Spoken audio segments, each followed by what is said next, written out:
Back on Bernie and Sid. Monday, giving away tickets to see Robert Plant and Sheryl Crow. Bad Boys, that was the Pistons. They won 2 championships. Had a magnificent team, but their best player, one of the greatest players in the history of the game, dating back to his days in high school, winning for Bobby Knight in Indiana, those 2 championships in Detroit, and a basketball man through and through. Does a great job now on NBA TV, and I can call this guy a friend, is Isiah Thomas. Isiah, welcome to the Bernie and Sid Show, pal. How are you? Hello there, Isiah. How you guys doing? And Sid, it's always good to talk to you. How you doing? I'm doing great. It's always great to talk to you, too. I've told people down in Florida how we became close, and what a good guy you really are. Really a good guy.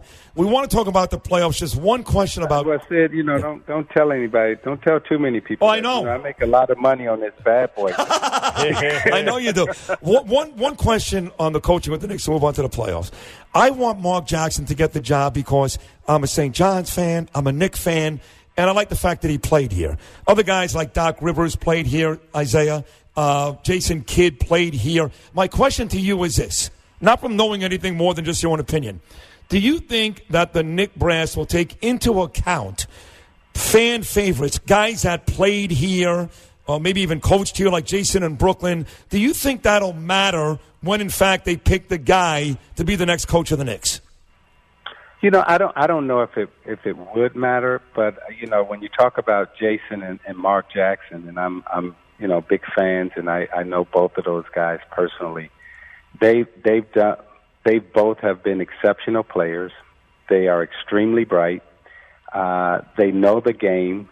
They both have won in this league at a very high level, and they've coached at a very high level. So when you talk about those two, just in terms of knowing the game and the knowledge of the game and, understanding today's players, I mean, those you couldn't go wrong with either one of those choices. But Isiah Thomas on the Bernie and Sid Show, I would ask you, and this is Bernie, Isiah, listen, Mark Jackson, he's got a cake glamour job. I mean, it's the most fun job in the world, sitting there calling the games with Van Gundy and Mike Breen. Do you think he'd want to give that up to coach in New York, of all places? I think for Mark, absolutely. If he had the opportunity to come home and, be with his family and coach his friends and, just be here, all of us as kids, growing up, we have our favorite team, and your favorite team is normally the city that you grow up in, and you always fantasize about either playing for that team or coaching that team or being around that team. And, Mark Jackson, if he has the opportunity to do that, I think he would be great at it. And I also think he definitely would want to do it. Now, that being said, you talked about his job at ESPN sitting next to Van Gundy. I think Van Gundy and Breen are, must see and must listen to television every time they call a game. Mm-hmm. I thought Van Gundy had one of the greatest lines the other night when they were doing the Houston, and they were talking about the Hall of Fame. And, he mentioned, he wrote, Dino Raja going into the Hall of Fame. And I just thought it was hysterical when he said, well, Kelvin Cato should get it. He did say that. That was funny. Yeah. That was a great line. I thought that was hilarious. Well, it's great. I laughed so hard on that line. But those guys are great. I'd hate to see them break up that team. No, me too. Listen, again, forget the last one. Jalen Rose said yesterday, Isiah, that the worst job in the NBA is the Knicks. Listen, we know if you don't win here, it's a tough place. But if you win here, like Patrick, it's a great place. The worst job in the NBA is the Knicks. Jalen Rose, is he out of his mind? I don't think there's any worse job in the NBA. I think they all are. There's 30 great jobs. There's 30 teams, right? There's 30 NBA teams, and you'd be lucky to coach or be a part of any one of those teams. It's every kid's fantasy, and it's every sports advocate's dream to be a part of a NBA team. So no, there's no such thing as a bad job if you're a fan of basketball. I mean, I mean, Sid, I mean, you know, Bernie, either one of you would want to, like, be a part of the Knicks organization. Of course. Or the Pelicans. How about the Pelicans organization? I'll take it. I love Bourbon Street. I'm in. Long legs and all. Hey, take any of them, right? Right.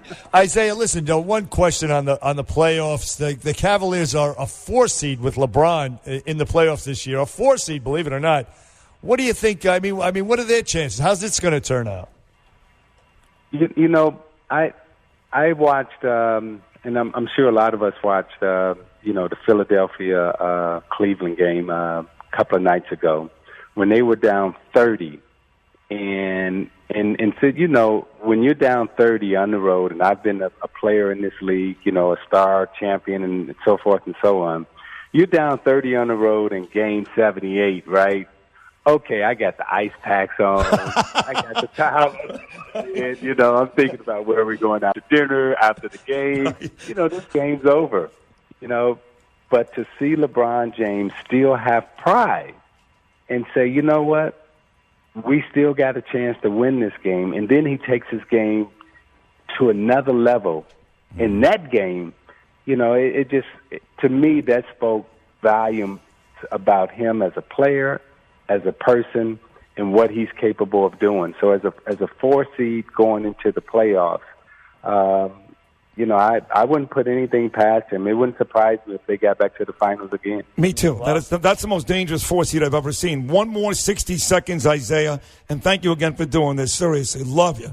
The West. Only 60 seconds? Yeah, because the show's over actually in 30 seconds. Wait, I thought we were friends. What happened? Yeah. But we called in late. The show's over. But I got to ask you about the West. Houston's the 1. Golden State's the 2. And Portland is the 3, Zeke. So that basically leaves it up to 2 teams. Are the Rockets, are they ready, Isiah, to unseat Golden State for the first time in 4 years as the Western Conference champs? So much pressure is on the Rockets right now. I mean, they have the best record in the league. They got the MVP. They're expected to win. And, you know, most teams prefer to be the hunter rather than the hunted. Well, they're going to be hunted because they're expected to win this year. Golden State actually is sitting in a good position right now. Very astute analysis, no doubt. Isiah Thomas, sadly, we are out of time. Former NBA great. And we appreciate you appearing again here on the Bernie and Sid Show. I know you go way back with Sydney, but thank you. I can't believe I only get like 30 seconds. Next time you call in earlier, we'll give you a half hour. Hey, come on, man. We got to bring you all the way out of the commercial. I'm not going to let you get those advertising dollars. I'm going to stay on the phone. I'm going to make your producers mad. You got to come back during the playoffs. Call you back again. You got to come back during the playoffs. Maybe even come up here and spend some more time. How does that sound? I'd love to. We'd love to, too. And it's always good to hear you. Miss you, too. Thank you, buddy. The great Isiah Thomas. All right. Nice. On the Bernie he's a Sid super Show. guy.